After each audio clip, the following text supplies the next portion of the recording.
Lionel, is that you? There, I think I got it.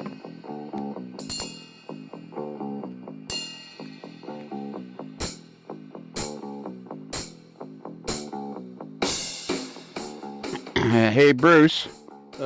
Hey Lionel, how you doing? It's been a while since we chatted, buddy. Exactly. What do you hear of that Scott Thornton guy? Well, I hear he's kind of difficult. Maybe he doesn't get along well with others. Apparently, I've never had that actually. I find him to be a very, one of the nicest guys in the hobby, and all right. I consider myself lucky to have met him. And I was pretty excited to find out not that long ago that his new best friend is Trevor Marshall. Wow. Yeah. That's amazing. Yeah, whenever he travels to Toronto, he always makes sure to get together with Trevor Marshall for dinner. So that's pretty cool. That is pretty cool. Well, wait a minute. Okay, let's not go there. All right. I see the word picture you're painting for me. No, he's just Trevor Marshall's his new best friend. Yeah. There you go. Yeah. What else is there to say? Hey, Scott. Not much. Hey, Scott. How you doing, buddy?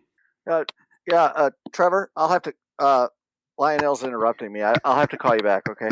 All right. I'll call you back. Yeah, it was great talking to you. Talk to you later. Bye. Hi. Yeah, hi. Oh, you're just on the phone with him now, eh? That's cool.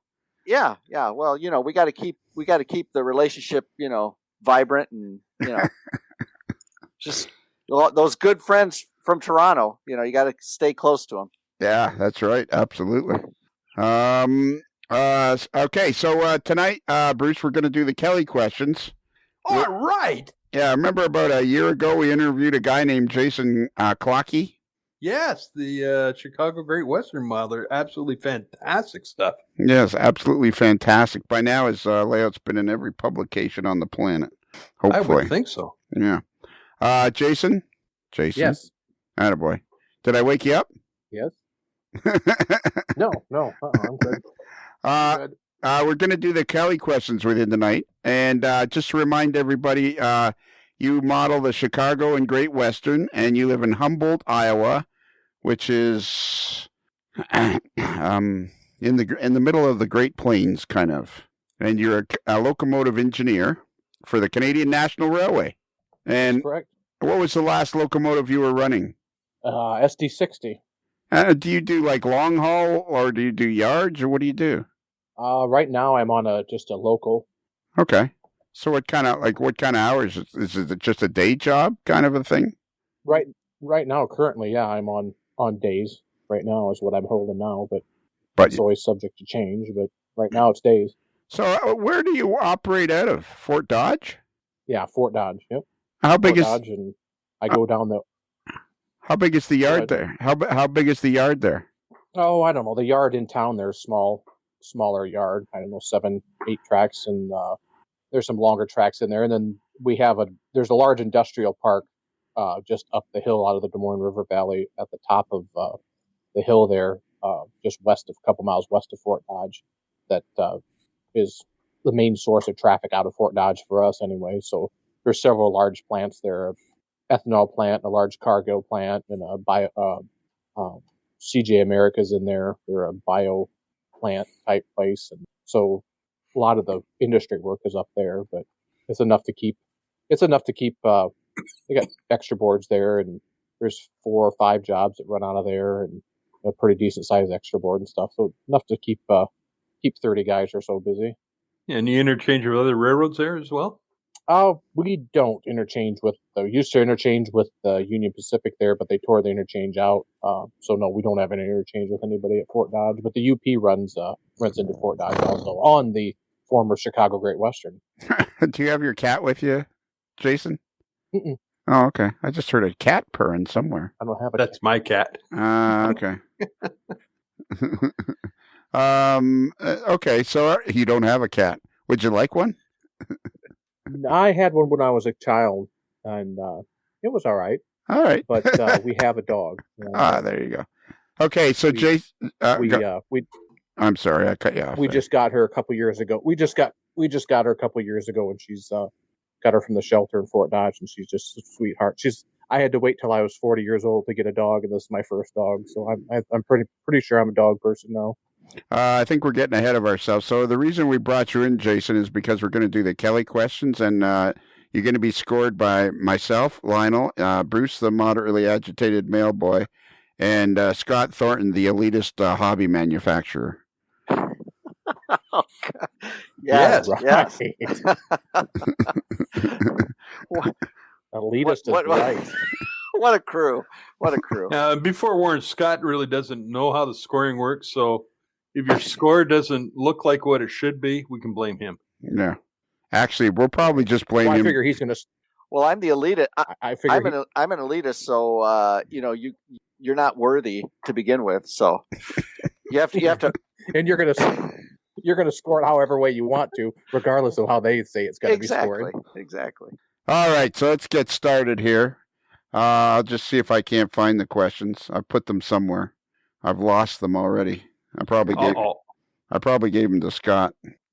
Look at this. Okay, so Jason, just before we go on, your railroad, what stage is your railroad almost complete or what? It's more completed than the video that Scott did a few years ago. There's been more completed since then, but I would say it's probably 90% complete. I just have about a 5-foot section left to do, and then I'm done. Wow! So you almost got the layout finished. Yes. Yep. Wow! And how often does Scott come over? Only when I let him. I guess it's not very often. Good idea. Yeah, he doesn't like my arrogant attitude. All right, so here we go. Which do you prefer, steam or diesel? Diesel. Do you have a particular favorite? I like the F units. Okay. What F units? What manufacturers F units are you using on your layout? Stewart. Yes. I use Stewart F units. Do they just run forever. I know. Like I don't think a Stewart F unit has been manufactured for years, has it? It hasn't. I don't know, but I mean the ones I have are well over 15 years old, and I mean they run quiet. They run like a Swiss watch. I mean they just don't. I mean I've actually repowered other locomotives with Stewart drives because they're just you can't beat them. I don't know. They pull like no other, and they're quiet, and they're just reliable. Yeah, I can't beat them. I think they must be like 30 years old. I remember, like, I've got a bunch of those too, and I mean they run like the best of anything ever, almost. Yeah, they do. All right, what's your favorite prototype railroad? The Chicago Great Western. And that's because, why is that? Well, the name. I like the name. And I used to know guys that worked for the Great Western, and from what I knew and what they told me and things like that, it was a good company to work for, and they just had a really, really interesting way of operations, and they were just an Iowa railroad. They were mostly located in the state of most of their trackage was in the state of Iowa. Majority of it was anyway, and it just close to home, and it ran through the area of where I live, where my family was from and stuff. So we kind of got connections that way too. Did C and GW ever actually make it to Chicago? Yeah, they went to Chicago, Kansas City, Omaha, and Minneapolis. Oh, okay. St. Paul. And but a lot of their work was in the Iowa area. Yeah, their main headquarters was in Oline, Iowa, which is in eastern Iowa. But their main shops, and in fact, the Walter Chrysler, who later went on to found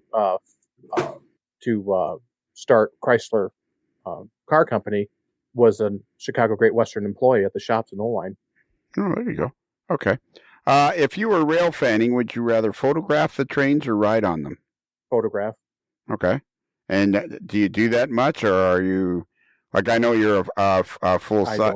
No, you don't. But if you had the okay. No, I don't. I don't photograph or anything like that. But if to satisfy the question, photograph. Okay, because you have a tendency to ride on them every day at work. Exactly. He gets his fill. Yeah, exactly. The thrill is gone. The thrill is gone. If you could time travel, what era would you model? The era I model now, the mid to early 60s. Okay. Okay, so you're 40. Let me ask you this question, because this is something that causes a lot of hand-wringing in the hobby. You're 42 years old. You're a man of 42 years old, which, by the way, by NMRA standards, is about 20 years too young to be in the hobby. But that's another subject for another day. There's much hand-wringing when they say, "Oh, people won't model the transition era," but was that you? So you were born in 1978, 76, something like that. So well after the transition era. Were you easily drawn to that time? Like, how do you think you ended up modeling in the transition era? Well, just because I liked it for the fact because I always liked F units, and F units were still around in the early 80s. When I was young, and I always liked the F units, and I really always wanted to model the Great Western, and the Great Western was gone by mid 1968. So that kind of narrowed me to what the era that I would choose and stuff like that. But as far as the appeal of it and everything, I think there'll always be appeal for the transition era because there's so many Class 1 railroads, and they all had different heralds, and they all had different ways they painted their locomotives and boxcars and stuff. It was just a really interesting time. And Scott's a graphic designer, and you get things like the New Haven, how they painted their engines and their large block lettering and stuff. And there was just, I don't know, the railroads seem to then have more character than they do now. And I think there'll always be an appeal for that, no matter what age group. Yeah, but there'll always be some appeal for the transition. And Scott, I think you're completely right. And Scott is a very talented graphic artist, and he made a beautiful design without being asked. He just voluntarily made a beautiful design for the podcast. And I asked him, instead of it being all uppercase, I asked him if some of the letters could be lowercase, very similar to the way we have it on our oval logo. And that was the last I ever heard of him. In fact, he traveled to Toronto, which is where I'm from, and refused to talk to me. But, yeah, that's the way it goes when you finally come around to my way of thinking, then I might spend some time with you. But, you'll get along just fine if you think like he does. Exactly. Yeah, exactly. What was your first model train? I believe, if I remember right, it was a Bachmann set, and I think it was a Santa Fe steam locomotive. Okay. That's pretty common. I think everybody ends up having a Santa Fe something or other. What's your favorite model railroad scale? HO. Okay, then true or false? Is N scale dead? It's lost in the hobby. Good answer. Yeah, wow. This could be wow. I'm impressed. Somebody's listening to the show. Who's the most influential model railroader for you? My stepdad. Yeah, and your stepdad is, what's his name? Clark Probst. So this is kind of cool. I think this is kind of cool that your stepdad is also an accomplished model railroader, and you guys get to spend a lot of time sharing this hobby together. I bet that's pretty cool, is it? It is. I mean, it's nice to have a family member to share it with and stuff like that. And he's taught me a lot of things, and I think he would say the same. He's learned things from me, and it's something that we can always we can share and it's funny because you say that, and when him and my mom got married, I was in high school, and my father's still here, and we all get along, and my dad will always be my dad, and I love him dearly. But it's nice. It made Clark becoming my stepdad, a lot easier and a lot, better, because we did share something in common, and we did have some commonality. So we ended up having a nice relationship because of it. Because step parents and some the relationship between a step parent and a stepchild can sometimes be be strained or different, and stuff like that. But it with him and I sharing the same hobby, it's been nice. Yeah, and he's an accomplished modeler too. Like like his layout is also very nice, and he's also, of course, he's one of these guys that can build anything in about 2 minutes, but that's another story. But he's an accomplished modeler as well, which is he's done it. He's done it for many years. He's before I even knew him and stuff. He was involved in the modular layouts and doing custom painting and building layouts and things like that. So I mean, he's got years and years and years, 50 years in the hobby or better, I'm sure. And didn't you say his layout was just recently featured or was featured last year in Great Model Railroads? It came out in Great Model Railroads 2020. I think the one that just came out here a month or so ago. Well, it'd be out now, I guess, by the time this comes out. But yeah, I think it's the Great Model Railroads 2020, I think. Yeah, by this time 2019, I don't know. So yeah, it came out in. I was just going to say, by the time this comes out, it'll be 2021 probably. Yeah. Okay, so select one of the following as your favorite: bench work, track work, scenery, or electrical. Track work. Okay, and what kind of? No, wait, hold on. Did you say was scenery in there? Because if scenery was a choice, it'd be scenery. Yeah, I'll give you the question again. This is kind of unusual, eh, Bruce? Well, we some contestants have had trouble before, but have we ever actually had a contestant ask us to do the question again, though? No, I don't think so. Yeah, you might want to. We've had to explain the question to them. Yeah, and kind of guide them along to, how easy is that, But no, I don't think we've had to repeat. Yeah. Okay. Anyhow, we'll see how it reflects in the scoring later. Yeah, exactly. Select one of the following as your favorite: bench work, track work, scenery, or electrical. Scenery. Scenery.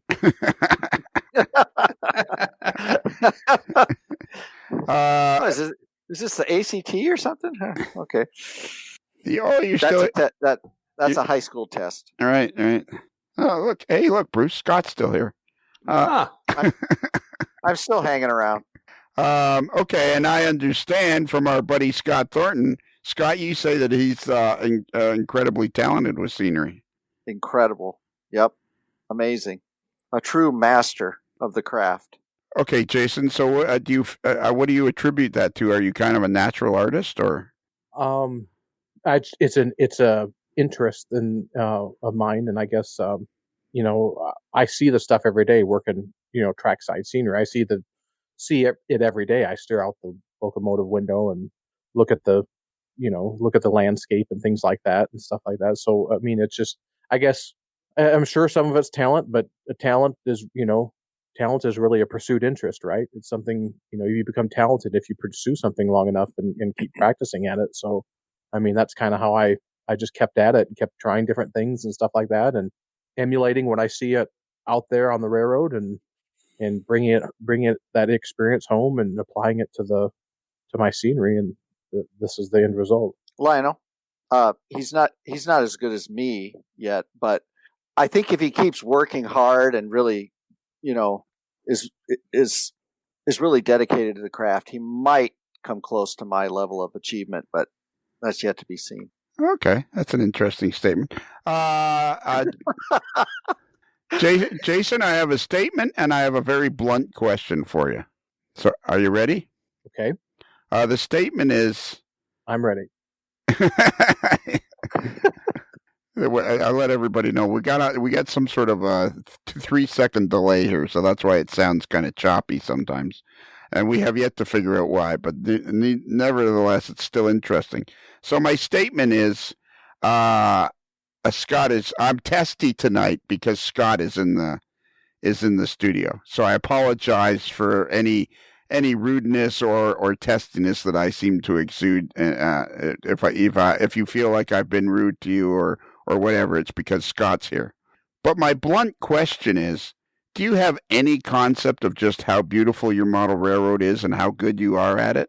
Other than what people will comment on and things like that, I appreciate their comments and stuff like that. But really, I did a scenery clinic at the at the St. Louis RPM meet, and showing people the techniques and the things that I have done, and those things.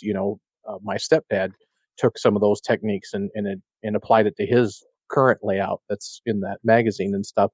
So, I mean, yeah, I mean, I understand it looks good and things like that, but really, honestly, to tell you the truth, it's not that hard. It's not as I think scenery can be the most intimidating aspect of model railroading by far, but it's really not that. Once you get over that phobia, and once you get over, the idea that it ain't going to look right, I got to get it right the first time. Once you get in there and start doing it, these things come, and these things, it will come together, and it will happen. And with social media and stuff, there's so many people out there to help you that that's it's you've just got to get started and get your hands in there and get dirty and start doing things. But there's so many great people out there to help you, and I've helped people and stuff, and I'm happy to, and give clinics and advice and stuff like that, because I think it's something that everybody can do, and everybody's scenery looks a little different. They don't all look the same, but like Tom Johnson's scenery is great and stuff like that, but you could he's got a certain style too, and I appreciate the compliments and stuff like that, but I mean, sure, some of it's talent, but a lot of it's just hard work and trying things out. Yeah, and I think the other thing is that of late, say within the last 5 to 10 years, the progress or the advancement of scenic materials and the materials that are now available is just skyrocketed. It's on a massively upward group. There's so many good different materials and techniques out there to use now, and that's got to help. You're no longer looking at lichen and dyed sawdust. You're looking at all sorts of great materials to use now. I think I got a really good it's what Bruce was saying, really, definitely. I mean, since I started, when I started this layout, static grass was first coming out, and nobody, it was so new that nobody really had done a lot with it that I could find and stuff. So I just started experimenting with it and came up with some techniques, and some worked better than others and stuff. But even since then, even in the 15 years or so since then, there's so much more, and there's so many more textures that you can put, into your scenery and stuff, and so much better material and stuff, super trees and the static grass and some of the other, Scenic Express products and stuff. I mean, yeah, it's really come a long way, and it's made scenery a lot better. So we need to make sure Chris Adams listens to this, so he feels more brave about going ahead and doing his scenery. Well, Chris Adams, all he has to do when we go to Springfield is hang around the Scenic Express booth, and he'll figure it out. Well, he's always Chris is always ringing his. Chris is worried about Chris is an excellent modeler, and he's always worried about doing scenery. Because I think you're right. I think Jason, you're right. You get to a point where it's all like, it's hard to say this for scenery, but it's kind of paralysis by analysis, because you're thinking, so I got a really good question for you, Jason. I think this might be one of my best questions ever.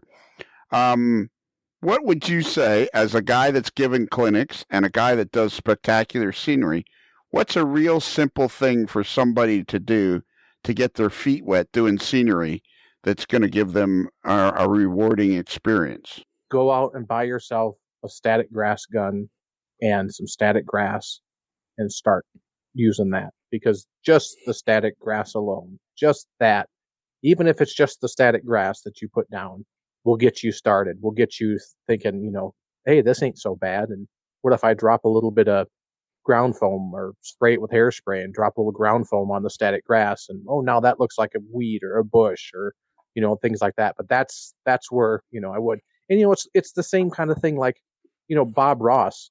When I went to college, I took an art class, and I took several art classes, but I didn't. I took a painting class, and the teacher there, we had to do a landscape, and she was adamant that we do not use the techniques that Bob Ross teaches people on public television. Like, she just didn't think that was, we would just be emulating him and stuff like that. And I kind of took offense to that, because Bob Ross took millions and millions of people every day or every program to watch his program, and brought them in and made them feel, if you followed along or you followed his techniques or went to one of his classes, made people who normally didn't feel like they could actually produce anything that were worthwhile on canvas actually produce something that was really nice, and something that made them feel have efficacy and made them feel like they could, hey, I can do this, I can paint, and just following his techniques and the way he did things set up people for, to feel good about art and to feel good about painting and stuff. And I think doing scenery on a layout can be that way. That's a great answer. That's an excellent answer. That's an awesome answer. Don't know if it'll help your score, but it's a great answer. We'll keep moving along. That's really cool. If you could give somebody starting out in the hobby just one item, and cost was no object, what would it be? Static grass gun. Yeah, I think you already answered that. I think I knew that one was coming. And how much does a static grass gun cost? I've tried several different ones, and I'm stuck on a certain one that I thought that gives, I think, the best results. But they about $150. Okay, so what's the one that you like? I mean, there's no harm in nobody's listening anyway, so you might as well tell us, or if you want. That's true. The Grass Tech makes it. It's called the Klocke Rocket, and Grass Tech makes it, and they're still available as far as I know. And I've had mine for probably 10 or 12 years, and it still works. And that's what my stepdad, and that's when I do my scenery clinic, that's the one I recommend. The Klocke Rocket. Yep. Bruce, I think we're about to have the most fun we've ever had on this podcast. I'm thinking. Do you remember the Klocke Rocket? I think it kind of the launch went really bad, and they had to blow it up just off the pad or something like that. No, that's not. Remember Maurice Richard? And okay, right. His younger brother. Yeah. Henri Richard was the pocket rocket. The pocket rocket. So this was their cousin Charles, wasn't it? Charles Richard, and never made it. He only ever played 2 games in the NHL, known as the Klocke Rocket. He played a lot of games for the Quebec City Aces and the Trois-Rivières Wildcats. But unfortunately, the Klocke Rocket never made it big like.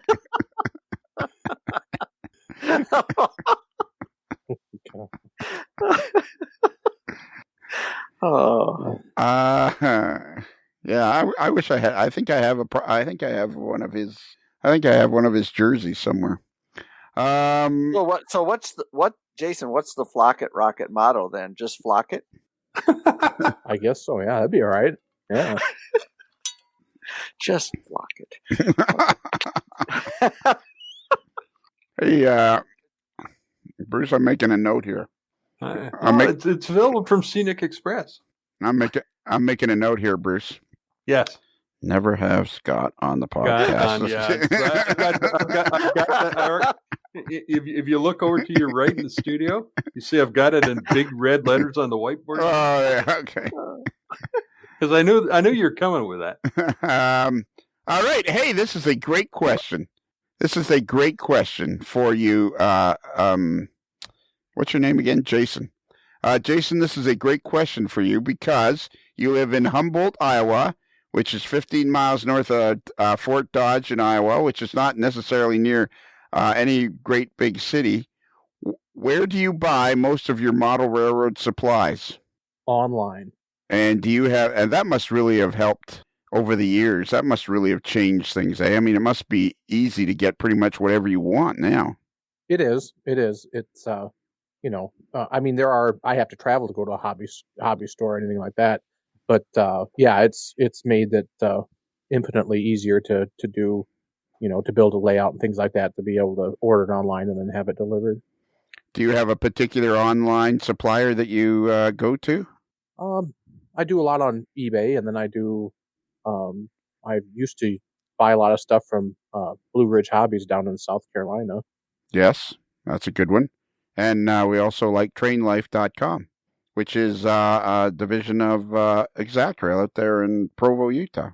We're just plugging them. Most interesting railroad quest, something you wanted, because this is good because you like to do research. So the most interesting thing that you were searching for, like a book or a locomotive or a particular car or a map or whatever, what was the one thing that you think was interesting when you found it? You were searching for it and you found it. I was always looking for a Herald, a Great Western Herald, off of Caboose. They had a 36-inch Herald, and they call it the Lucky Strike Herald because if you look at a Chicago Great Western Herald, it looks a lot like the Lucky Strike emblem off a pack of cigarettes. And I always wanted one of those, and I was able to one day to come across one, and I have it in the layout room. Beautiful. What's your favorite train event of the year, model or prototype? Model. No, like your favorite. We could get into trouble. Would be but modeling would be something like an RPM or a train. All right, you're all talking at the same time again. Let's start this one again. Favorite train event of the year, model or prototype? The Chicago RPM meet. Okay, the Chicago. And how often do you get there? Not every year, maybe every other year. And you've been given, how many times have you given clinics there? I've given clinics there twice. Okay, cool. What do you like about that one over some of the other events? I like that one because there's a lot of clinics there. There's a lot of information. So they have 6 clinics, 7 clinic rooms going on at once. And then everybody gives their clinic twice. So then if you miss somebody's clinic or you miss something, you have an opportunity to see that clinic again if you missed it the first time. So that's what I like about that. That's good. I have a story about the Chicago RPM meet. Would you like to hear it, Jason? Oh, I'm sure I've heard it many, many, many, many times listening to the podcast, but go ahead. Well, never mind then. Okay. I'll just briefly get. So I'm at the Chicago RPM meet about 5 years ago, and there's this guy sitting at the ESU booth, and not far from the ESU booth is the Soundtracks guy, and they're basically fighting over this guy who's sitting there, and I'm walking around. It's one of my first times that I'd ever done interviews on the road. I had my little portable thing, and I was practicing. And I see this guy, and there's kind of like a crowd gathered around these people and this guy. And I go up to him, and it turns out he is introducing a new product called the Proto Throttle. And literally, ESU and Soundtracks are fighting over this guy. Sit at my table. No, sit at my table. So I'm thinking, well, I'll interview the guy. And I start talking to him, and he seems like a very friendly guy, nice guy, he speaks up and very, very pleasant to talk to. And so he's got this thing called the Proto Throttle, and I listened to the whole spiel, and he's very enthusiastic. So at the end, I say to him, I said, oh, okay, so how many of these are you hoping to sell, like 500 or so in the next year? And he looks at me with this kind of glazed look, and he goes, 500? Would we ever sell 500? And I'm thinking, okay, I'm new to the podcasting and interviewing game, so I'm thinking to myself, well, I'm way off the mark. Obviously, I don't know what I'm talking about. I'll try a lower number. So I go, so do you think you'll sell 100? And he goes, 100? Do you think we'll sell 100? And now I'm thinking to myself, why are you here? What exactly is it that we're doing here? What this product? People are fighting over this thing, and it's the coolest thing. It's a proto throttle. It's a throttle. They built this throttle. It's a model throttle that looks like and operates like a real cab stand in a locomotive. And I'm like, so how many do you hope to sell? Sell? And I'm like, why are you here? And that man turned out to be Scott Thornton. Mm-hmm. And we just like the design process, and we like to, work things out. And if they don't sell, well, and you sold, the way it goes. You sold 440, and it's like it's the most, it's the biggest thing to hit the hobby. And where were we? Bruce, you and I were talking to somebody, and we were trying to decipher how big this thing was to the hobby. And somebody described it perfectly. The Proto Throttle is the biggest thing to hit the hobby since the sound decoder. The sound decoders, yeah. I don't know. Wow. I don't remember who it was that said that to us, but that's Scott. That's what somebody said to us. Yeah. Well, yeah. I'm glad I mentioned that to you both. You know. So, anyways, I just thought I'd tell that story. That was my Chicago RPM story. Oh my! That's a great story. What? Yeah. And then we went on. Scott and I went on to make what I thought was a lasting friendship. Mhm. And we came to, everywhere we go, like, oh, hey, Scott. And we talk on the podcast, and we've done Proto Throttle podcasts. And I thought, hey, Scott and I, we've made a connection. And then he came to my town and never told me, and came and he left and never even called. So I guess I was completely. I couldn't work you into my busy schedule. Maybe next time. He was with his new friend, Trevor. All right. Yeah. Okay, Jason. Which, by the way, go ahead. Which, by the way? Oh, I was just saying my phone's flashing again. He's trying to reach me again. I think we're going to plan the next trip. You can't. So. Yeah. Okay, Jason, let's get back to some serious business. Regular beer or light beer? Regular. Attaboy. Salty or sweet? Absolutely. Sweet. Dogs or cats? Dogs. Do you have one? Yep. And is it a girl or a boy? Her name is Marley, and she's a Beagle mix, and we got her a couple years ago from the shelter in Fort Dodge, and she's just a great dog. All right. Does she have the beagle howl? She don't bay. No, she doesn't. She's got a bark, but she don't bay. She'll howl with you if you want to howl with her, though. All right. That's pretty cool. What's your favorite hot dog condiment? Relish and mustard. So I'm liking ding, this. Ding, ding. I'm liking this guy. This guy's been listening. Coke or Pepsi? Pepsi. Have you ever been bungee jumping? No. If you were a beer can, what size would you be? Just regular. Okay. Maybe like a 6-pack? Mm-hmm. No. Tall, but well, yeah. A 6-pack would be good, yeah. What kind of beer would that be? Probably hams. Hams? Hams from the land of sky blue waters from Minnesota. The beer refreshing. Go ahead. The tune is going through my head. Yeah, me too. Mm-hmm. Ham's the beer refreshing with the big bear. Yes. What did you say, Jason? What was it? What did you say first there? It's just the beer refreshing. That's the That's thing. their slogan. The jingle. Yeah. Okay. How many pairs of shoes do you own? Probably 12. Wow. Yeah, I think that's the highest number we've ever had, isn't it, Bruce? Yeah, it's getting right up there if it's not the highest. Yeah. So I'm assuming you have some like work boots and stuff. Couple pair of work boots, 2-3 pairs of Skechers, some running shoes, couple pairs of dress shoes. So would it be fair to say that you're a slave to fashion? Yeah. I don't think so. Okay, here's a good question for you.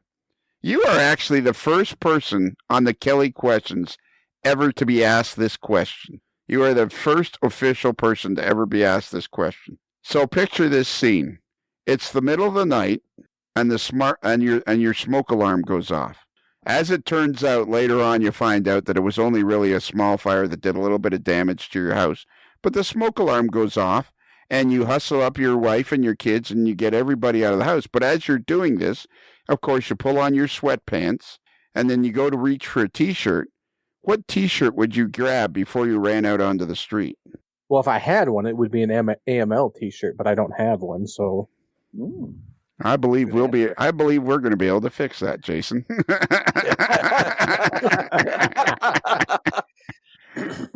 Wow. Bruce, how many times did we test out that question? The test subjects were obviously not as smart as Jason is. Holy mackerel. Like you tried it on Kelly, he couldn't figure it out. No, Kelly couldn't get it. Kelly couldn't get it at all. Spoon came pretty quick on it, though. Yeah, Spoon tried. Just out of coincidence, Jason, if you did get an AML T-shirt in the mail, what size would it be? Extra large. You like them skin tight, do you? Jesus Christ.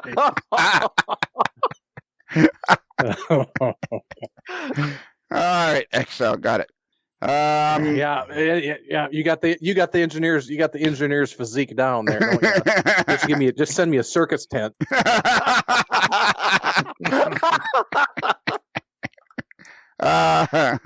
Geez, we could stop right there. What's your favorite kind of pie? Coconut cream. Okay. What is your favorite Bobby Goldsboro song? Honey. Okay, send Jason 2 shirts. Make a little note there. If you were a superhero, what sort of powers would you have? Probably, I tell you, I've heard this one on here before, but it would be to read a woman's mind. I thought that that would have to be it. That tops everything. That was Ed Olszewski, was it not? Ed Olszewski was his great answer. We just stopped it all right there. Yeah. I got a feeling I know what I have a feeling that this answer probably, I'm guessing that this answer might be pretty good. Have you ever had a brush with the law? Absolutely. Lionel? Yeah. 3 shirts? Yeah. Would you care to, is there any one of these multiple incidents that you could share with us? There are definitely multiple incidents, but I can tell you one that happened while I was at work. How about that? Okay. So anyway, I was working on the I-Win Interstate, and we were working the afternoon switch engine, and we would wait for another railroad to come down and interchange with us. They would come down with an entire train and yard their train, and then we would have one made up for them to go back on. Well, usually we would have the yard switched out, and we would have to wait for them to get to town. And so we would usually get the crew van, well, not crew van, but we had an old Jeep Cherokee that we used to drive around the yard to go get switches and stuff like that with. Well, when we were waiting for the other job to get there, a lot of times we would hop in that vehicle that the company owned, and it was just a beat up old like Grand Cherokee or something, and our Cherokee, and we would go down to the convenience store, not probably 5-10 blocks away from the yard and stuff, and it was a short line railroad and stuff, and we probably weren't the most friendly looking guys. It was summer, we had bandanas on and overalls and and stuff like that, and I worked with a couple guys that were bigger guys and stuff. And so anyway, one guy I worked with was he could keep a straight face in any situation. I mean, any situation. And so anyway, we're sitting in the convenience store and stuff like that, and we decide that we're going to head back up to the yard and stuff like that. And so as we're walking out of the convenience store, a police officer was just walking in, come out of his patrol car and was just walking into the convenience store. And my friend says, just kind of just loud enough so the officer hears, says, "Let's see how smart this one is," and walked out the door. And I knew something was up then. And so anyway, that must have caught the officer's attention, because as we were pulling out of the driveway in this beat up old Cherokee, and of course, like, we're all dirty and wearing overalls and stuff. And anyway, sure enough, the cop follows us. And it's a little backstory on this Cherokee that we were driving, the weekend before or the week before, we had left it on the other side of the yard in a church parking lot, and we had left it there and got on the engine and took the engine down, and we had forgotten to go get the car and drive it back to the vehicle and drive it back to the yard before our shift was done. So over the weekend, the railroad had reported it stolen. We knew that. And so, and the guy that said, "Let's see how smart this one is," knew it too. So as soon as we pulled out of the convenience store, sure enough, the cop follows us and he tails us up the road or whatever. And sure enough, about 4 blocks later, he turns his cherries on and we get pulled over. And so the officer comes up, and soon thereafter, another cop car pulls in behind us or whatever. And I'm just in the back laughing. He's driving, and I'm in the back laughing. And my other buddy's the engineer. He's sitting in the passenger side, and we're both giggling. I mean, they had to think we were stoned or drunk or something, because I knew what was coming. And so the cop comes up to the driver, to Mike, and he says, "Sir, you want to step out of the car, please?" And he's like, "Yeah, sure, whatever." He says, "Do you have any ID on you?" He says, "No." He says, "Well, come back to the back of the car." He says, "I want to talk to you." He says, and we got the windows down because it's summertime and stuff like that. And straight-faced, the cop asked him, he says, "Sir," he says, "you want to tell me something about this vehicle?" And Mike, straight face, says, "Yeah, it's stolen." And then we just lost it. I mean, that was just, it was over then. I mean, so they ended up taking us back, escorting us back to the yard office where we could be identified as railroad employees and not be taken in for grand theft auto. That's really good. That is a good story. But I mean, it was just straight faced. It was just absolute. Like, I'll never forget that. I can still hear it to this day. That officer says to him, and he's standing back by the bumper, and Mike's just looking at the officer straight face, and the officer says, "Sir, do you want to tell me something about this vehicle?" He says, "Yeah, it's stolen." That's the first time we've ever had anybody on that's had a story like as good as with stolen vehicles. That's good. That's a great story. That is a great story. I'm not surprised. Have you ever been on TV, Jason? Yeah, I think so. Yeah. Was perhaps the news? Yeah. Right. Local news: 4 men pulled over. Yeah. Do you remember why you were on TV? Oh, I think I was interviewed for something down at when I was in college in Iowa City. All right. Who's your best friend? My wife. Good. And what's your wife's name? Emily. Great name. Say hi, Emily. Everybody say hi to Emily. Hi, Emily. Hi, Emily. Yeah, and we apologize. It's Scott's been to your house. Yeah. She loves me. Yeah. Well, she loves Jason too, but she. Well, I think she's a nice. I think everybody loves you, Scott. Well, thanks. She's a real sweet gal. That's good. Maybe when Emily finds out about your new best friend Trevor, you can introduce her. That sounds like a good idea. Yeah. Trevor's pretty particular, Plus he's married, so that wouldn't be too kosher. What's your favorite zoo animal, Jason? A giraffe. That's a popular answer. Giraffe is a popular answer. Do you prefer baseball or hockey or football? Do you prefer baseball or hockey or football? Baseball. If you could choose only one team to root for, would it be the Detroit Tigers, the Toronto Maple Leafs, or the Iowa State Cyclones? Oh God, not the Cyclones, because I went to Iowa. I'll go with just lost. I'll go 50 points on that one. Negative 50. I'd have to go with the Maple Leafs. Wow, good answer. If you were stranded on a desert island with just one person, would you prefer it to be Bruce, the moderately agitated mail boy, Lionel, me, or the elitist hobby manufacturer, Scott? I'll go with Bruce. Oh, that's an interesting answer. Any particular reason? Because I had a buddy in college that his nickname was Bruce, and he was one of my best friends in college, and everybody that I know that's Bruce is a pretty cool cat. Wow, you hear that, Bruce? Oh, Bruce is on mute. Hi, I'm on mute. Sorry. Bruce is always on mute, and it drives me nuts. But he's cool. He's a Bruce. He's cool. Yeah, he's Bruce. Yeah. Okay, last question.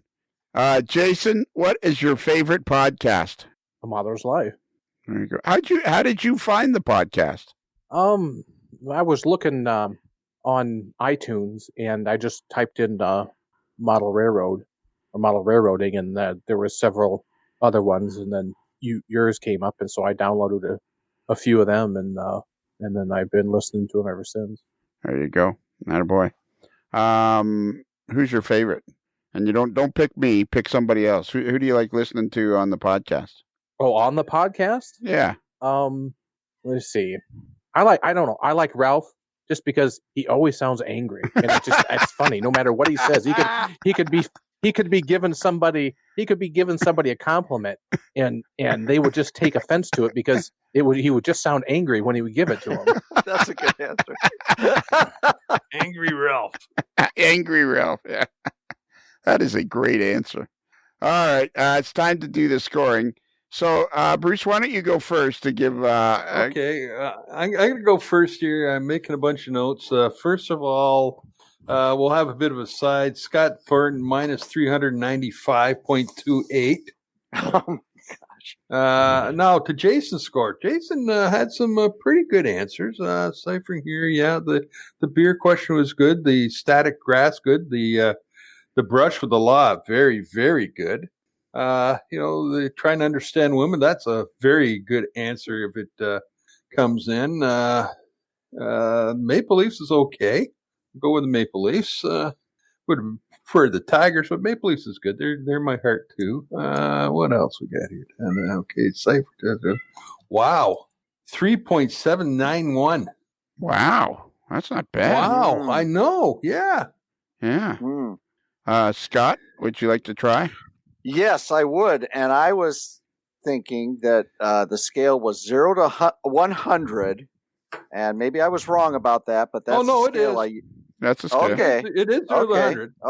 Okay. Well, I started out with a demerit already. I have negative 50 because I'm just too darn good for you all. So we got to start negative. And then when he mentioned F units, now how in the heck do you like F units? Because you can't see backwards on the dumb things. And I thought, how could that get a higher score than an SW 1200? So I said it took negative 10 points for that. And then I gave him 5+ points for the Stewart comment. I like that one. And then I put 50+ points for Chicago Great Western because it's a wonderful old Midwest line, and we live in the Midwest, so you get kudos for that. And then he gets another 10 points for modeling the 60s era because that's just too cool. That's the era I was raised in, and when I was a little tyke, and that's just tugs at my heart. So, and moving on, I gave him 10 points for his wonderful Lost in the Hobby N scale snark because I've got two good friends, Michael and Nathan, who model an N scale, and anything snarky about N scale is right with me. And then I hit him though with negative 10 points for not paying enough attention to me halfway through the interview. So we got to factor that one in. And then I also hit him for another negative 20 for saying the Klocke rocket was the greatest thing that he'd give a modeler and he didn't mention the proto throttle. So that's a big negative. And I only have two more here, so bear with me. I gave him 25 points for the t-shirt fire quip because I thought that was great. Grab the t-shirt as the house is burning down, and it just happens to be a Modeler's Life t-shirt. What's more awesome than that? But here's where he took the big hit. And this takes him into the negative because he was positive up to that point because he didn't choose the Iowa State Cyclones. So I had to hit him for negative 50 on that. So his final score is negative 40. Respectable considering that he started out at negative 50. So he made it to negative 40, up by 10 points. And that's good enough because, he is who he is. So negative 40. Wow, Bruce, negative 40. I don't know if have we ever had anything that low? No, I think we'll have to take Scott aside and explain the rules a bit to him. I think he understood. No. I think he understood it quite well. Well, you remember I started out negative 50 because I'm too good for you all. Oh, that's true. That's right in. there. Yeah. The Thornton factor. Well, the fact that I'm in the elitist, and yes, and I have to maintain my reputation. It's interesting. So negative 40. Yeah. Just be glad he got 10 points. Come on, what the? What more do you want? It's interesting. If you put it in that context. Yeah. It's interesting that when I was arranging this with the Kelly questions with Jason, actually not that long ago, earlier it was before now, and I thought to myself, I'm gonna text Scott because I bet you he'd like to be part of this because it's so easy nowadays to get a hold of people. Like for example, if you do tell. Yeah, like if you were traveling, say, to do a series of videos with Train Masters, and you were traveling from Ames, Iowa, to Toronto, and you knew that some of your friends live just up the road, like a half an hour away, you can text them and say, "Hey, I'm going to be in Toronto." George Bogatuk of Soundtracks, whenever he comes to Toronto, he always texts me and say, "Hey, Lionel, you want to do lunch?" So it's a bit like say if you had to go to Kansas City for a bit, you'd probably text Tony Cook and see if Tony wanted to go for lunch. That's right. You went to Kansas City and you texted Tony. Yeah. Like the next time. No. I'd have to text Shane Mason and tell him, Shane, let me show you what real pizza is. And then I would take him to a restaurant that doesn't look like cardboard, with a few toppings on top. So I'm just laying that out there for the old Shanester that, he needs to experience something other than. The hell what was that? that was kittens. Okay. He's got to experience something other than Stone Canyon. That's all I've got to say. So I can't believe anybody is listening to this. At this point, there may not be anybody. Yeah, that's true. They tuned out a half hour ago. Well, I mean the cat's just knocked over the gas can that Bruce keeps in, to start the next fire. Yeah. All right. Well, I'll go ahead here. I think Jason hung up on us. Are you still there, Jason? I'm here. He's shocked. I'm just waiting. I'm just waiting for Scott to stop talking about himself. No, that's hard. That's hard for me to do. Really, I never noticed. Well, Trump's a distant cousin. 100. Well, yeah. Like, why are you making them? Well, you think we'll sell any? Well, why are you here? Anyways, I went through that. And of course, the early questions are just the warm up. Would you rather be rail fanning or riding the trains? And of course, he's a locomotive engineer. Jason's a locomotive engineer, so of course he'd rather be photographing. And he was, he understood that N scale is in fact dead. And it was cool that his most influential model railroader was his stepdad. And it was heartwarming that, his dad is his dad and he'll always love his dad. I started to get thrown off when we had to actually read the question again of select one of the following. Yeah. That's when and then at the end of that question, we started talking about scenery, and he had a very good answer about talking about scenery. But to be honest with you, he went on for so long, I dozed off. But when I woke up again, he was still talking about it. So it's like you didn't miss anything at all. Yeah, exactly. And then his knowledge of minor league hockey in Quebec was fantastic when he talked about the Klocke rocket. Yes, that was pretty good, and of course the hot dog condiments and all of the stuff. And he knew so many things. But of course, what did it for me was he was the first person ever on the history of the Kelly questions to be asked the T-shirt your house catches on fire, and he got it exactly right. Exactly. Like exactly right. Like it came right out of his mouth. Well, I get my AML T-shirt, which he said he didn't have one, but that will be rectified very shortly. And and then he knew the Bobby Goldsboro song. And by this time, I'm thinking to myself, Scott's going to screw this up somehow. So I got to come up with some sort of a score. Yeah. That needs to counterbalance Scott's score, because I knew somehow Scott's score was going to be way off the mark. So we get to the end, and my score, unfortunately, is not much higher than yours, Bruce. So he's going to end up with a very, very low average down in the minus 30s. Well, the way I look at it, though, think of Scott as being the Russian judge and just toss his score out as being pointless. No, we've never done that. I know, but maybe now is the time to think about it. Well, I think I have a very good. Point counterpoint to that. Okay. He's had Scott over to his house several times. Yeah. And he should have known after the first time never to invite him back. Oh, well, there you go. So it's kind of like his own fault. It's kind of like basically his own fault, because somehow he's maintained some sort of a relationship with this person. So Scott was in town. He texted Jason to see if he was home. Yeah, exactly. I'm sure okay, I got you. I'm sure Scott and Jason, when they're talking about operating, they're texting each other back and forth, because that's how you get a hold of your. All right, well that's fair enough. That's how you get a hold of your friends often, as you text. So unfortunately, my score, I came up. I worked it as much as I could, and I came up with 5.21, which a very respectable score on its own. It is a very respectable score, but I think when you add 5.21 and 3.89, which of course gives you 8 plus minus 40. You're looking at about minus 30, which I believe is the lowest score we've ever had. Yes. You should feel proud. So your association with Scott has led to nothing but unfortunate results for you. Yep. Just dead weight, right? Just dead weight.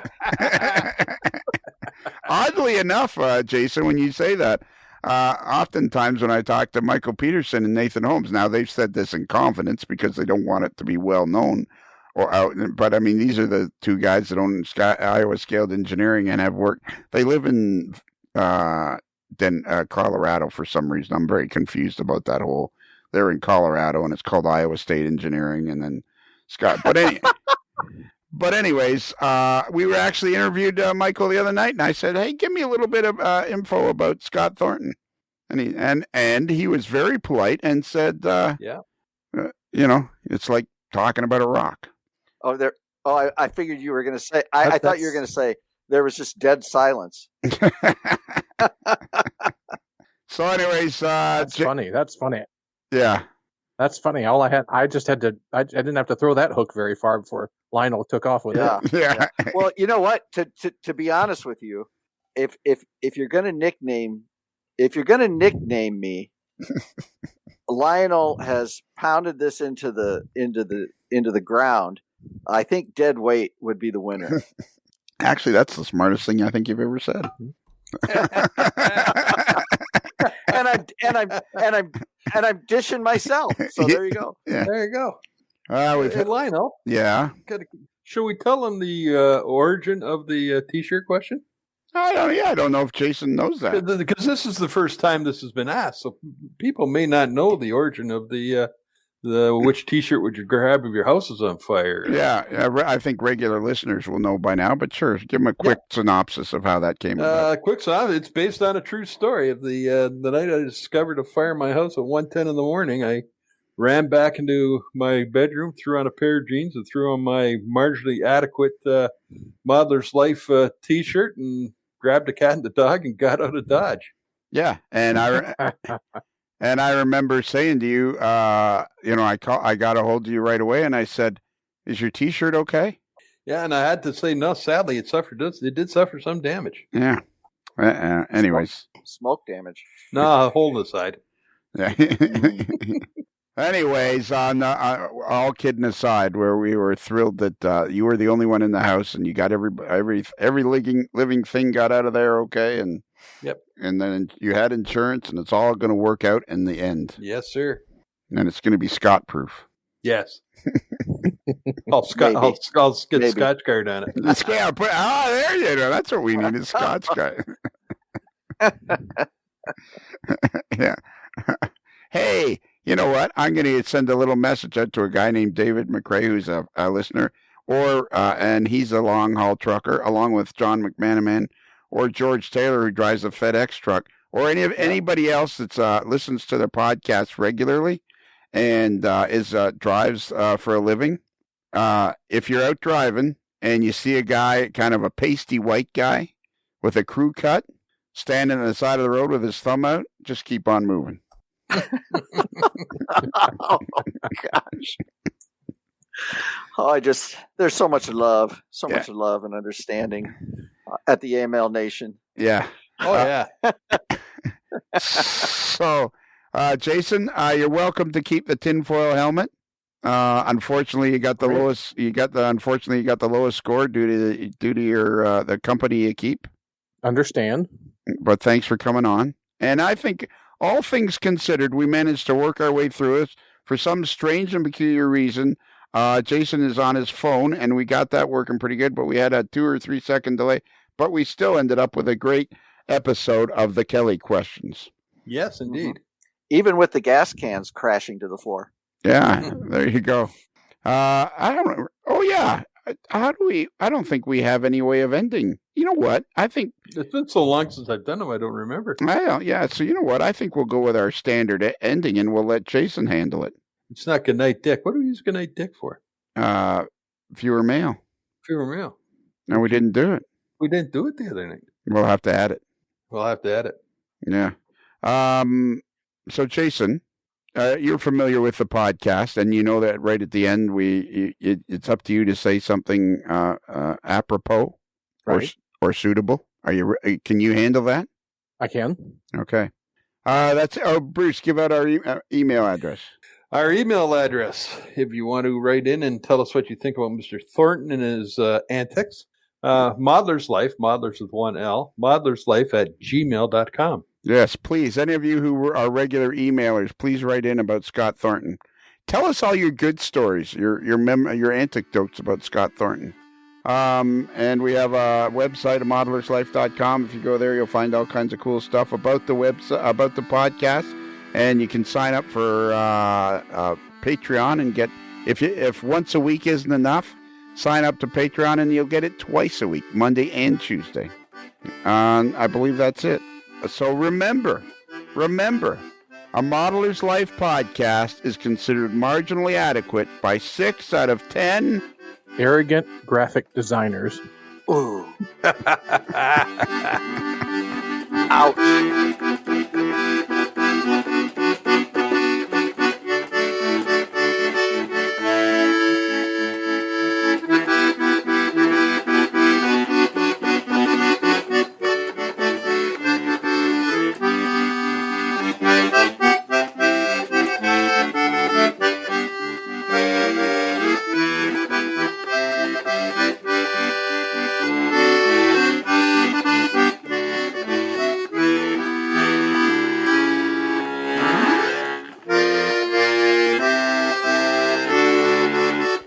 Portions of this podcast was sponsored by Pakalana Inn. Pakalana Inn is located on the Big Island of Hawaii in historic and beautiful downtown Hilo. Our 5 bedrooms are recently renovated and feature modern conveniences of home. Every room has a view and the staff is marginally adequate. Check us out at pakalanainn.com. It's another Lincoln Homer.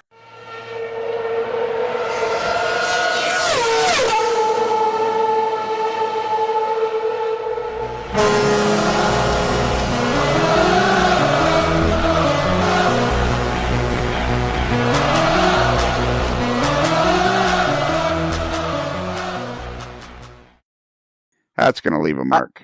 I can take it.